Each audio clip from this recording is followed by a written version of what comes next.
welcome to ShareTreck. Hope you had a wonderful Christmas and you're looking forward to your New Year parties and all that. So all the best to you. Here we are at the stock exchange. It's around 2:44 p.m. on the 27th of December, and the market is looking pretty okay in my books, but not as good for the CRISPR shares that we are tracking. If you look at the VIXN, which tracks the volatility for NASDAQ, which is where most of our CRISPR shares are, we can see that over the long-term view, we have this green inclined line, which I've been talking about in my previous views also, which acted as a kind of resistance and contained the spikes of the VIX for the longest time. So it has become a very, very strong support for the VIX right now because the VIX has broken past it. And what we have here, if we zoom closer, is that we have an intersection between that green line, which was sloping downwards, which formed as a resistance for the longest time and has now become a support, and the support, which is at 20.94, which was a resistance for many months for the VIX. So together they become a very formidable kind of support, which is very difficult for the VIX to break through. So it has bounced off, but since we have moved away from that point, now we have broken that support into two components. One is this support as 20.94, and the other is the support of that inclined line, which is going downwards. So they have diverged. So we can now break them one at a time. So if you look at the latest candle, which is here, called as an inverted hammer, it indicates that the bulls are winning the struggle. So that's a good sign, which means we should see NASDAQ going up. So if I look at the NASDAQ here, we can see that the NASDAQ has been going up, and it has got two supports which it has behind it, one at 15403 and another at 14954. And we also have this green line which is going diagonal, which has been a support for the longest time, which forms the lower bound of the channel, the bullish channel within which NASDAQ was moving. So if I zoom out, you can see this super channel. That's the super bullish channel within which we had multiple bullish channels through which NASDAQ was moving upwards. And now what we have done is we are firmly back. We are firmly back into the channel. And as you can see here, we are well within that diagonal green line. And our next resistance is at 16032.76.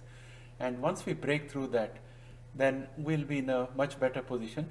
And if we go back to the VXN, what that would mean is for us to break below this green line and this diagonal green line.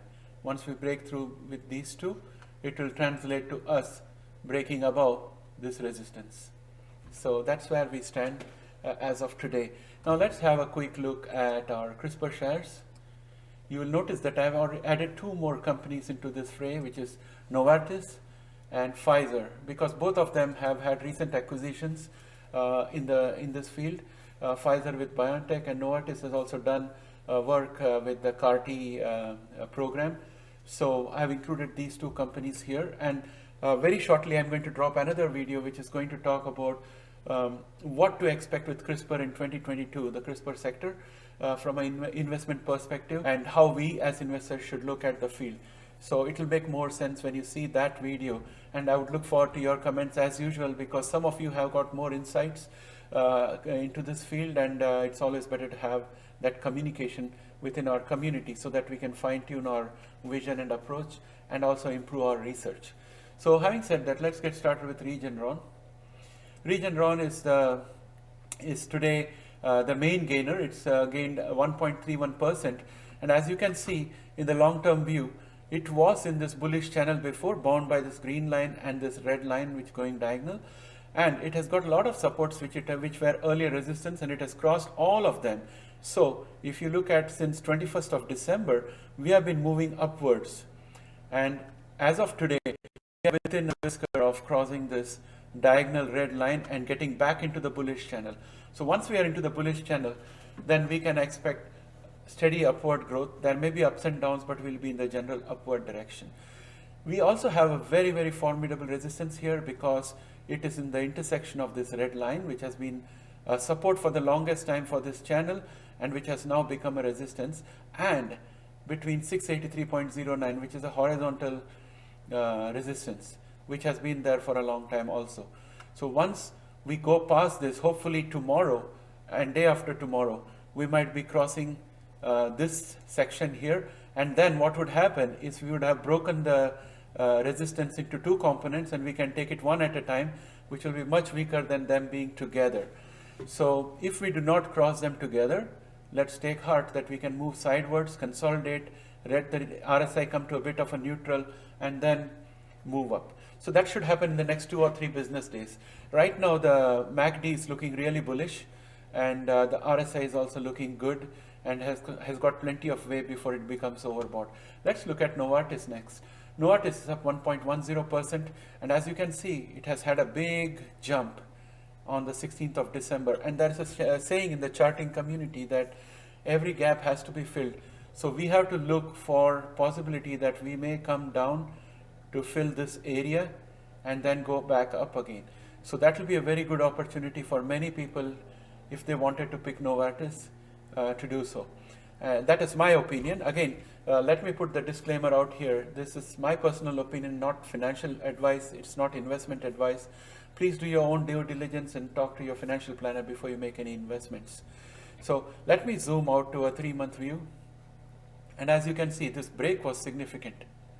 So it definitely has got to be filled. So there will definitely be an opportunity for anyone to buy a Novartis cheaper.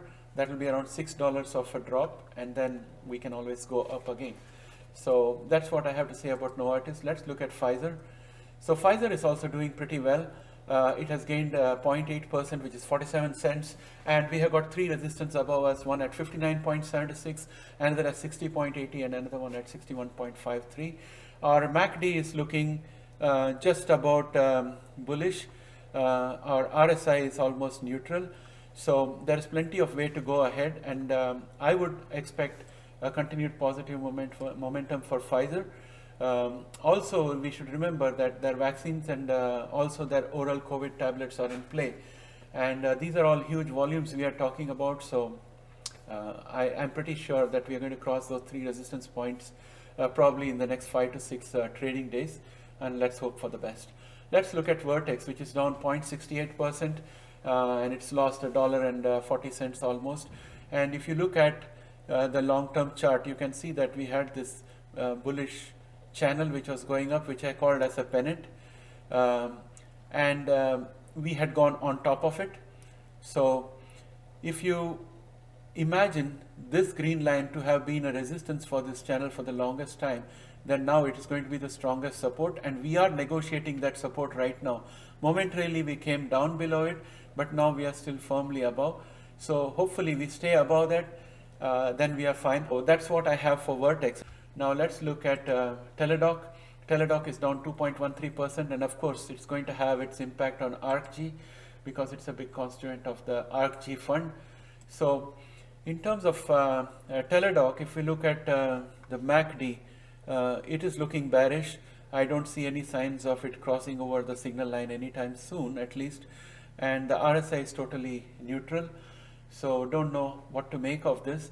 But we have a resistance at 97.2, and we are knocking at the doors of the support at 93.06, 92.32. So as long as we are above 92.32, we are fine. So let us see if we stay above this at the end of the day. Now let's go on to Bluebird, which is down by 2.81%. And if I scroll back to a longer time period, you can see we were on this bearish channel, but we broke out of it and we are going sideways. Now this is called as a bull flag. So this is our bull flag, and bull flags are typically prone to break out upwards and continue the trend. So I'm pretty confident that sooner rather than later we are going to break out of this and continue our march upwards, challenging our resistance at 11.65. Next, if we look at the MACD, it is it's bearish. There has been a lot of positive dark pool activity, and RSI is neutral with plenty of scope to go upwards. If I switch on to the one-day view, we can see that there is plenty of space for the RSI to move up, and MACD is tending to be a bit bearish, but overall we are aiming to cross this green line. Next, let's look at ARCG. RG is down 3.66%, and unfortunately for us, the 64.34 support has now become a resistance, and we have to break through it. And if I zoom back to a long-term view of say 3 months or 1 year, let us say, so we are in this downward channel, back firmly into the downward channel, back firmly under the resistance of 64.34, and it's not looking good. However, the MACD is showing a bullish sign here, and RSI has plenty of ways to go upwards. So potentially we may be hovering around the resistance, and probably we might come back above the resistance maybe by the next couple of trading days. So that's all I have to add about ARGG here. Let's look at Editas. My, it's such a catastrophe. We are down by 5.81%, and our support, which was there at 29.75, has now become a resistance. And if I go to the shorter term perspective, we are firmly in this downward bear channel. And if I look at my short term perspective, our MACD is bearish, and RSI is kind of neutral. We are at 28.20, and it's been a terrible reversal for Editas, and I don't know what to say here, because there has been a bit of dark pool activity with a negative sentiment out there, and it all depends on how much patience the investors have with these shares and how much risk bearing capability they have to tide over the volatility period. So hang on there, and over a period of time I think we should be able to get into a more bullish channel and have much better days ahead. Intellia is down 6.18. Yay. Intellia is down 6.18%. My God, that is terrible. So let me zoom off to the 3-month view and take a bearing of where we are. We have broken out of the bullish channel. So now this green line is going to become a resistance to us. So that's what I'm going to do. I'm going to mark it as a resistance. So we have multiple headwinds there. We have this green line as resistance. We have this downward red line as resistance.